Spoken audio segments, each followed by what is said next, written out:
Welcome to new TV Telugu. Global star Ram Charan యువ దర్శకుడు బుచ్చిబాబు సానా కలయికలో రూపుదిద్దుకుంటున్న ప్రతిష్టాత్మక చిత్రం పెద్ది రూరల్ స్పోర్ట్స్ యాక్షన్ డ్రామాగా తెరకెక్కుతున్న ఈ సినిమా ప్రీ రిలీజ్ వేడుక విజయవాడలో అశేష జనవాహిని మధ్య అట్టహాసంగా జరిగింది. ఈ కార్యక్రమానికి ఏపీ సినిమాటోగ్రఫీ శాఖ మంత్రి కందుల దుర్గేష్, విజయవాడ ఎంపీ కేశినేని శివనాథ్ ముఖ్య అతిథులుగా హాజరయ్యారు. ఈ సందర్భంగా హీరో రామ్ చరణ్ మాట్లాడుతూ భావోద్వేగ ప్రసంగంతో అభిమానులను ఉత్తేజపరిచారు. విజయవాడలో ఈ వేడుక ప్రీ రిలీజ్ ఫంక్షన్ లా కాకుండా సక్సెస్ మీట్ లా ఉందని చరణ్ వ్యాఖ్యానించారు. అభిమానుల ఉత్సాహం, ప్రేమ చూస్తుంటే ఆనందంగా ఉందన్నారు.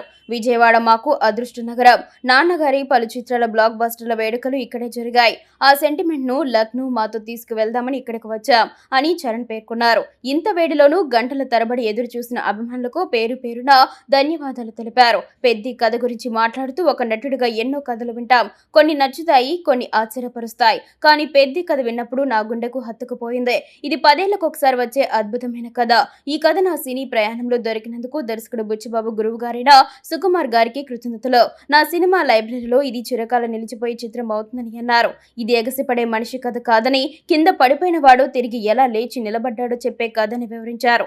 ఈ సినిమా కోసం కష్టపడలేదని, ఎంతో ఇష్టంగా ప్రేమతో పనిచేశామని స్పష్టం చేశారు. మగధీర, రంగస్థలం, త్రిబుల్ తర్వాత మళ్లీ ప్రతిరోజు ఎప్పుడెప్పుడు షూటింగ్ కు వెళ్లాలనిపించిన సినిమా పెద్ది అని చరణ్ తెలిపారు. మీకోసమే ఈ సినిమాలో చేతులు విరగ్గొట్టుకోవడమే కాదు, అవసరమైతే రక్తం చిందించైనా మిమ్మల్ని అలరిస్తాను. చిరంజీవి గారికి కొడుకుగా, కళ్యాణ్ బాబాయ్కి అబ్బాయిగా పుట్టిన నాకు సినిమా తప్ప ఇంకేమీ తెలియదు.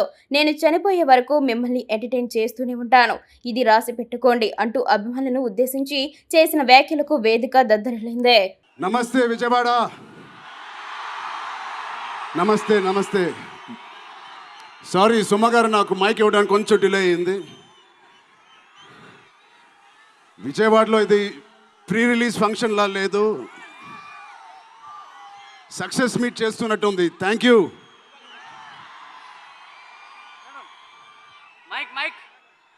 కేశినేని చిన్ని గారికి, దుర్గేష్ గారికి ఇంత గ్రాండ్ సపోర్ట్, ఇంత గ్రాండ్ ఈవెంట్కి సపోర్ట్ చేసినందుకు మీకు, మీ టీం అందరికీ చాలా చాలా థ్యాంక్ యూ సార్. ఇంత షార్ట్ నోట్లెస్ చేసినందుకు.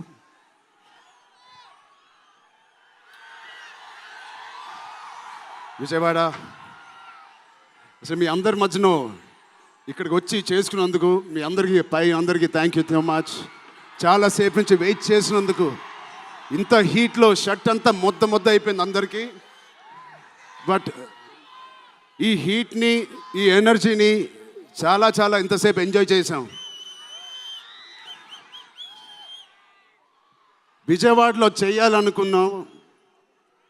ఎప్పుడైతే డిసైడ్ అయ్యామో నేను సతీష్ గారికి చెప్పాను, ఇది మా లక్కీయెస్ట్ సిటీ. నాన్నగారికి కానీ, మాకు ఖైదీ నెంబర్ 150 కూడా ఇక్కడే చేసాం, ఇంద్ర కూడా ఇక్కడ చేసాం.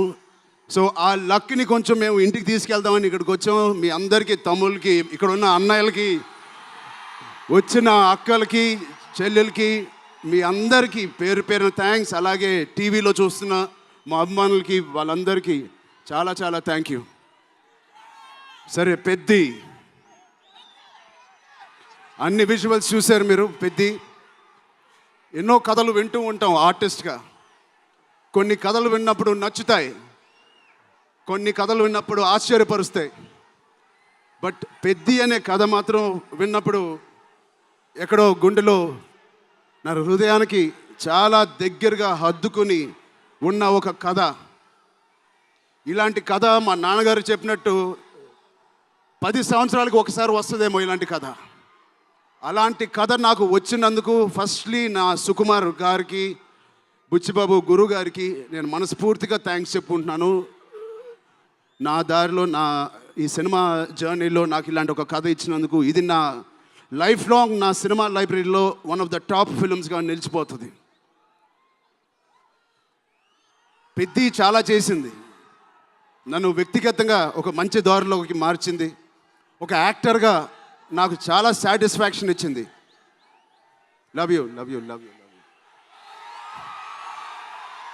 అలాగే ఇది నాకు బుచ్చి గారు చెప్పినప్పుడు ఇది ఒక సినిమా స్టోరీ లాగా చెప్పలేదు, ఒక వ్యక్తి జర్నీ లాగా, ఒక ప్రయాణం లాగా ఒక కథ మొత్తం నరేట్ చేశారు నాకు. ఇది మామూలు సబ్జెక్ట్ కాదు, ఇది ఎగిసిపడే ఒక మనిషి కథ కాదు. కిందకి పడిన మనిషి లేచి ఎలా నించుంటాడో అలాంటి కథ ఇది.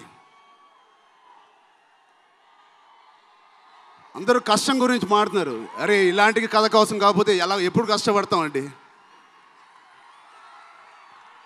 కష్టంతో చేసిన పని కాదు, చాలా ఇష్టంగా ప్రేమతో చేసిన పని.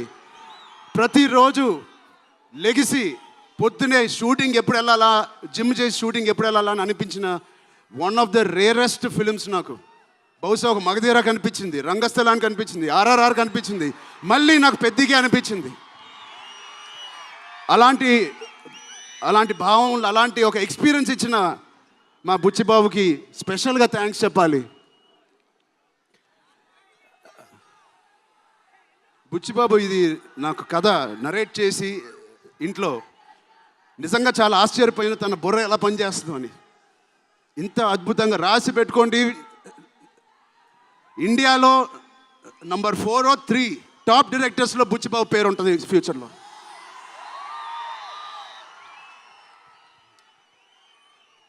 సో అంత మంచి ఎక్స్పీరియన్స్ ఇచ్చిన బుచ్చిబాబు గారికి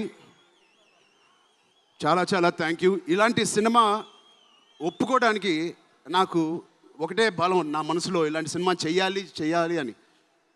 ఎవరు కాదు, అది మీరే మీకోసమే. నిజంగా ఏ ఆర్టిస్ట్కైనా వాళ్ళ అభిమానుల నుంచి, వాళ్ళ శ్రేయోభిలాషుల నుంచి ఇలాంటి ఎక్సైట్మెంట్, ఇలాంటి ఎంకరేజ్మెంట్ లేకపోతే ఎందుకు చేయాలండి సినిమాలు? హాయిగా ఇంట్లో కూర్చొని వేరే పని చేసుకోవచ్చు. మీకోసం చేతులు ఇరక్కొట్టమే కాదు, రక్తం చింది కూడా పని చేస్తాను మీకోసం.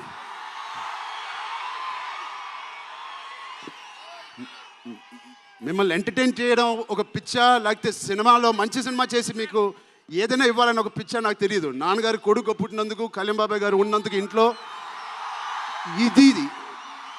ఇది తప్ప నాకు ఇంకేం తెలియదు. బహుశా ఇంకోటి తెలుసుంటే ఇలా ఇంత పెద్ద ఆర్టిస్ట్ నేను ఒక ఫీల్డ్లో అయ్యేవాడిని కాదు. నాకు తెలిసిందల్లా సినిమా. సో నేను చనిపోయే వరకు మిమ్మల్ని ఎంటర్టైన్ చేస్తూనే ఉంటాను, అది రాసి పెట్టుకోండి.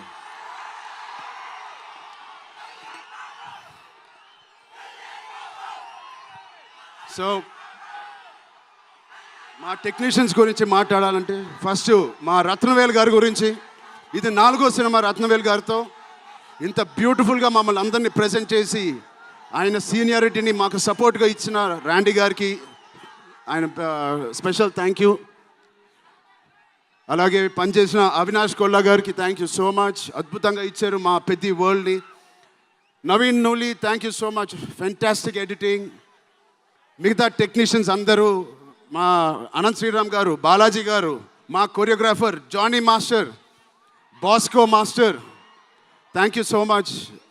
మిగతా సింగర్స్ అందరికీ థ్యాంక్ యూ సో మచ్. మా సతీష్ గారి గురించి చెప్పాలి. మొదటి సినిమా ప్రొడ్యూసర్ లాగా కాదు, ఒక 50 సినిమాలు తీసిన ప్రొడ్యూసర్ లాగా ఆయన దీనికి పనిచేశారు. ఆయన ఒక పెద్ద కన్స్ట్రక్షన్ కంపెనీకి యజమాని. దాంట్లో కూడా ఒక నంబర్ 1 స్థాయిలో ఆయన ఎదుగుతూ వెళ్తున్నారు. ఆయనకి ఏం పని ఇచ్చినా ఇంత చిత్తశుద్ధితో, ఇంత డెడికేటెడ్గా చేయలేదు. ఆయన చేస్తారు. మామూలుగా నేను పనిచేసిన 1-2 ప్రొడ్యూసర్లు టీ తాగి భోజనానికి వచ్చి వెళ్ళిపోతారు. అలాంటి టీ తాగి వెళ్ళే ప్రొడ్యూసర్ కాదు. ఎవ్రీ డే 3 పూటలు అంటే 8 hours మాతోనే గడిపినాడు. నాకు ఒక్కరోజు గుర్తులేదు ఆయన సెట్లో లేకుండా. అంత బాగా ఆయన ఇలా మాకు సపోర్ట్ చేసినందుకు, వెన్నుపోటు కాదు సారీ, వెన్నంట మాకు ఉన్నందుకు సతీష్ గారు థ్యాంక్ యూ సో మచ్. అలాగే మా కో ప్రొడ్యూసర్స్ అండ్ ప్రెజెంటర్స్ మైత్రి రవి గారికి, నవీన్ గారికి కూడా థ్యాంక్ యూ. B4U వాళ్ళకి కూడా thank you. India wide release చేస్తున్న మా జియో సినిమాకి కూడా చాలా థ్యాంక్ యూ. టీ సిరీస్ మ్యూజిక్కి చాలా థ్యాంక్ యూ. ఇంకా ఎవరెవరు అసోసియేట్ అయ్యారో వాళ్ళందరికీ చాలా చాలా thank you. Rahman sir, you are the biggest pillar of Peddi. మేమందరం ఎంత కష్టపడ్డామో 2.5 సంవత్సరాలు, 280 రోజులు, దాన్నన్నిటినీ మీరు దగ్గర తీసుకొచ్చి దానికి ఒక ప్రాణం పోస్తున్నారు. రోజు 6 గంటల మార్నింగ్ వరకు పనిచేసి పడుకుంటున్నారు ఆయన డెడికేషన్కి, ఆయన సినిమాలో పనిచేస్తున్నందుకు చాలా చాలా చాలా థ్యాంక్ యూ.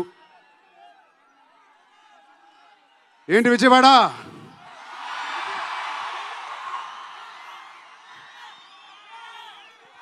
ఈసారి ఎవరి పేరు మర్చిపోలేదు కదా నేను.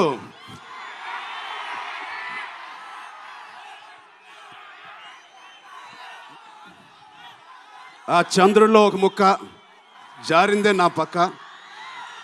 మా జాన్వి గారికి ఇక్కడ శ్రీదేవి గారు ఎక్కడున్నారో జాన్వి గారిని చూసి ఎంతో మనస్ఫూర్తిగా ఎంతో గర్వంగా ఆనందపడుతూ ఉంటారు. అలాంటి జాన్వి గారు ఈ సినిమాలో మాతో పనిచేసినందుకు చాలా చాలా thank you Janhvi garu. You are the happiness of the film. You bring joy to all of us when you come on stage, the way you work. చాలా చాలా పెద్ద లైఫ్ ఉంది మీకు.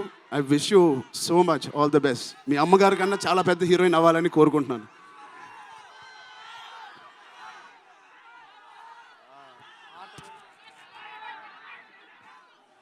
సో డేట్ గుర్తుందా? జూన్. ఒకటే మా అభిమానులందరికీ ఒకటి చెప్పేసి వెళ్ళిపోదాం అనుకుంటున్నాను. యాక్చువల్గా వెళ్ళాలని లేదు, ఇక్కడే ఉండాలని ఉంది మీతోనే. Love you love you love you. ఎప్పుడైనా ఒక ఆట ఓడిపోతే అది ఆటగాడు ఓడిపోయినట్టే కాదు, ఒక దేశం మొత్తం ఓడిపోయినట్టు ఏ ఆటైనా. అలాగే ఈ పెద్దిగాడు, మీ అందరికి తెలిసి ఆ డైలాగ్ ఉంది, ఆట ఆడలేదు, ఏంటది, పోరాడాడు. అలాగే మీ అందరి ఆశీస్సులతో, దుర్గమ్మ దేవి ఆశీస్సులతో మీ అందరికీ ఉండాలని, మా అందరికీ ఉండాలని, ఈ 4వ తారీఖున వచ్చే ఈ పెద్ది సినిమాకి ఉండాలని, ఈ పెద్దిగాడి ఆత్మగౌరవాన్ని అమ్మ దుర్గమ్మ సాక్షిగా కోరుకుంటున్నాను. ఆత్మగౌరవాన్ని మీరందరూ ఉన్నత స్థాయికి తీసుకెళ్తారని మనస్ఫూర్తిగా దుర్గాదేవిని కోరుకుంటున్నాను. మీరు కూడా చల్లగా ఉండండి, జాగ్రత్తగా ఇంటికి వెళ్ళండి. మీ కుటుంబ సభ్యులు అందరినీ అడిగానని చెప్పండి. వాళ్ళందరికీ నా నమస్కారాలు ఇవ్వండి. మీరందరూ ఇంతసేపు ఉన్నందుకు thank you thank you thank you thank you.